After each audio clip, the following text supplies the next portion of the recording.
Barrister শিশির মনির তিনি একটা যুক্তি দিল, দেশে যে কোনো মানুষ প্রধানমন্ত্রী হতে পারবে। এই ভিডিওটা আগে পুরোটা দেখুন।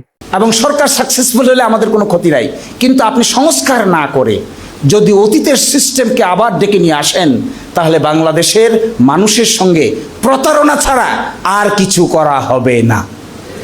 সবাই ভালো থাকবেন। আমরা নতুন বাংলাদেশ দেখতে চাই। আমরা দেখতে চাই কৃষকের ছেলে প্রধানমন্ত্রী হবে। আমরা দেখতে চাই একজন গরিবের ছেলে মন্ত্রী হবে। আমরা দেখতে চাই একজন রাস্তার ফকিরও স্বপ্ন দেখবে যে সে যদি ভালো হয়, যোগ্য হয়, তাহলে তো সুযোগ্যতম চাকরি খুঁজে পাবে। আমরা দেখতে চাই না কে কার মামু, কে কার চাচা, কে কার নানা আর কে কার খালু। এগুলো আমাদের কাছে দেখার বিষয় না। আমাদের কাছে একমাত্র দেখার বিষয় যোগ্যতম মানুষকে যোগ্য জায়গায় পৌঁছে দিতে হবে। এই জায়গায় জামায়াতে ইসলামী সহ আমরা যারা আছি 11 দল, আমরা শেষ দিন পর্যন্ত এই সংগ্রাম চালিয়ে যাব ইনশাআল্লাহ। আল্লাহ আমাদের তৌফিক দান করুন। আসসালামু আলাইকুম।